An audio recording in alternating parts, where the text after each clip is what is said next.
అందరికీ నమస్కారం. సర్వే జన సుఖినో భవంతు. నేను టమాటా రైస్ చేస్తున్నానండి. దానికి మనం ఇలా ప్యాన్ పెట్టుకొని ఆయిల్ వేసుకోవాలి. ఇందులోకి హోల్ గరం మసాలా వేసుకోవాలి. ఇందులోకి పచ్చిమిర్చి, ఆనియన్స్, కొత్తిమీర, తర్వాత ఎండుమిర్చి ఇవి వేసుకోవాలి.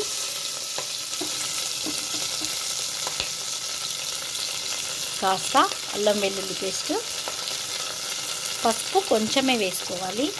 ఎందుకంటే మనకు టమాటా కలర్ కావాలి. పసుపుగా ఉంటే అంత బాగుండదు.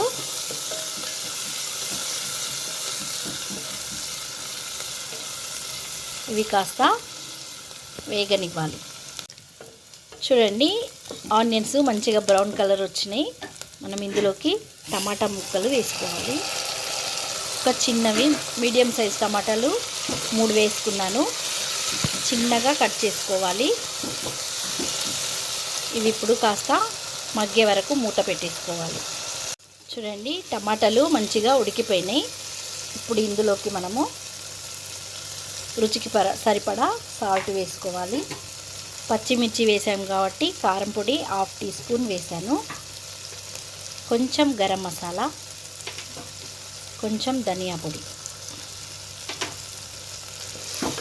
ఇదంతా చక్కగా కలిసేలాగా కలుపుకోవాలి. ఇప్పుడు ఇందులోకి 1 గ్లాస్ రైస్ తీసుకున్నాను నేను. బాస్మతి రైస్ కాకుండా మనం రోజు వండుకునే రైసే. ఇదంతా కలిసేలాగా కలుపుకోవాలి.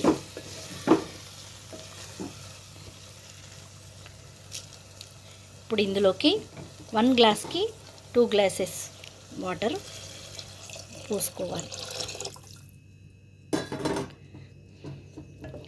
అంతా కలిసేలాగా కలిపేసుకొని, కుక్కర్ కాదండి ఇది, మామూలు గిన్నెనే,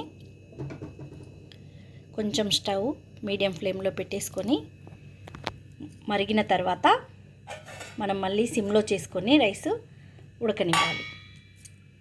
రైస్ అయిందా చూద్దామండి. వావ్, చూడండి ఎంత చక్కగా అయిందో, పుల్లలుగా. మనం ఇప్పుడు డిష్ అవుట్ చేసుకుందాం.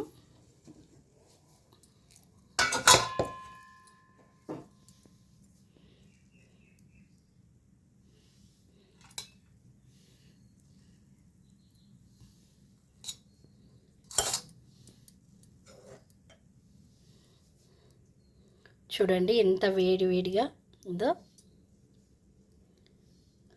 రైస్ కుక్కర్లో వండడం కంటే ఇలా మనము వేరే గిన్నెలో వండితే చాలా మంచిగా ఉంటుందండి. పుల్లలు చక్కగా ఉంటుంది. చూడండి, చాలా ఈజీగా చేసుకోవచ్చు టమాటా రైస్. మీరు కూడా నేను చెప్పిన ప్రాసెస్లో ట్రై చేయండి. Thank you.